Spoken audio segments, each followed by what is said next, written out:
Assalamualaikum warahmatullahi wabarakatuh. Sekarang saya akan bercerita bagaimana perjalanan seorang pemuda dan berserta teman-temannya. Kisah ini merupakan kisah nyata, namun ada beberapa hal yang saya ubah, saya edit, dan saya tambah-tambahin. Semoga dinikmatin ceritanya. Suasananya di desa, di pagi hari, ada jalan tanah, suara ayam, angin, pelan-pelan datangnya dari sawah. Pagi itu semua terasa biasa saja, dan Dion berangkat dari sekolah lewat jalan kecil tersebut dari pinggir persawahan. Anginnya masih dingin banget, dan matahari ini pelan-pelan naik dari balik bukit. Anak-anak di desa banyak yang jalan bareng saat itu. Ada yang saling dadah, saling sapa, teriak manggil temannya, "Hai Doni, hai Ira," apa siapa saja dipanggil mereka. Dion hanya berjalan saja sambil memandang batu yang kecil. Tidak ada yang ia pikirkan saat itu selain latihan bola nanti sore hari, karena dia seorang pemain bola. Dan datanglah pada saat di dalam kelas. Di dalam kelas kipasnya berbunyi-bunyi, tek, tek, tek. Nah, maklum, kipasnya ini jelek dan sudah lama. Di situ ada Ira yang sudah duduk di bangku dekat jendela. Cahaya pagi jatuh tepat di mejanya. Dia duduk di samping sambil membuka bekal roti pisang. Dia pun berkata, "Nanti istirahat kita ke kantin ya, Ra," kata Tia. "Iya," kata Ira, "sekalian saya mau beli es teh. Lagi pengen yang dingin-dingin nih," kata Ira. Saat itu, Dion melintas di depan pintu kelas mereka. Bawa bola, seragamnya agak kotor, bekas latihan pagi hari tadi. Ira refleks, berhenti menulis. Dia juga ikut menoleh, tapi cuma sebentar. Tidak ada yang sadar saat itu, tapi sebenarnya dua hati sedang ikut bergerak pelan-pelan. Jadi tahu apa maksudnya kan? Suasana berubah di kantin sekolah, ada bangku kayu, suara sendok dari siswa lain bermunculan, suara ayam dari belakang kantin berbunyi-bunyi. Ira dan Tia saat itu makan mie goreng, makanan kesukaan mereka. "Ya, kamu pernah nggak suka sama orang?" kata Ira. "Pernah, tapi kamu ngomong nggak?" "Enggak, kadang-kadang lebih baik disimpan," kata Tia. Tia pun tersenyum, tapi matanya kelihatan menahan sesuatu yang lain. Ira tidak sadar bahwa yang Tia maksud itu adalah seseorang yang sama.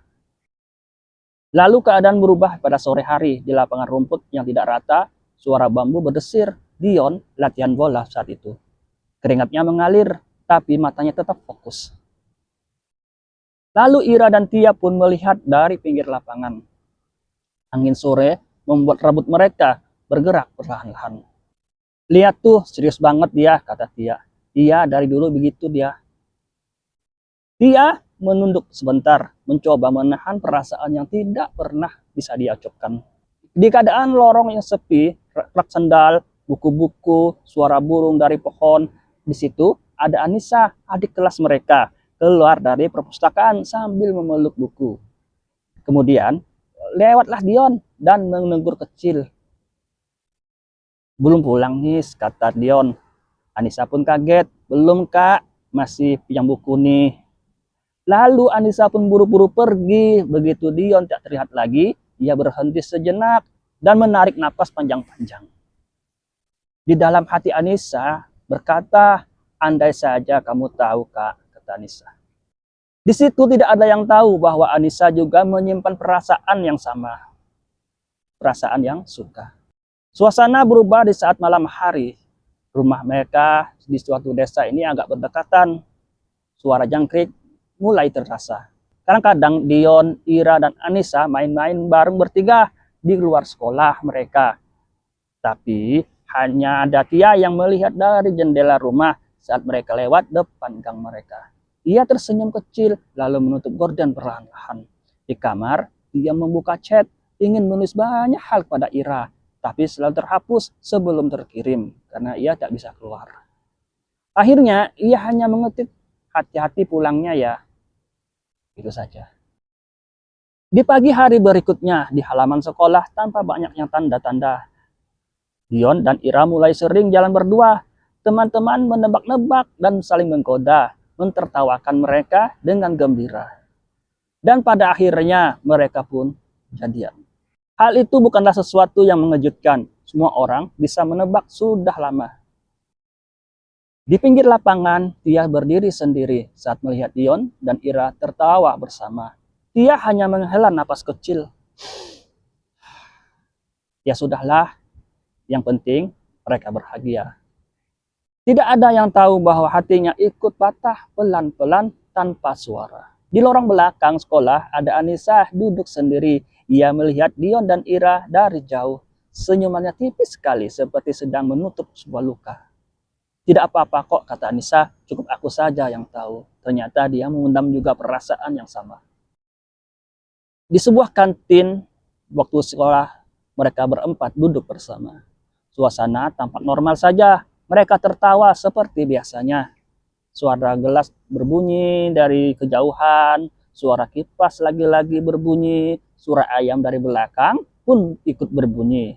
Semuanya berjalan seperti biasa, tidak ada yang berubah pada saat itu, tidak ada yang rusak, tidak ada yang terbongkar rahasia mereka.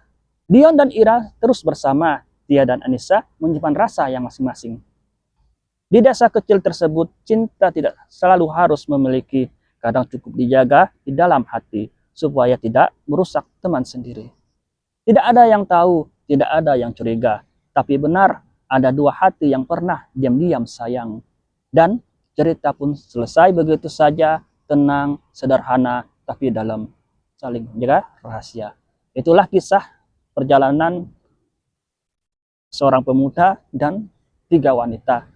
2 orang yang satu angkatan, 1 adik kelas. Ini merupakan kisah nyata yang terjadi pada saat siswa saya dulu kayaknya ya kan. Yang gitulah.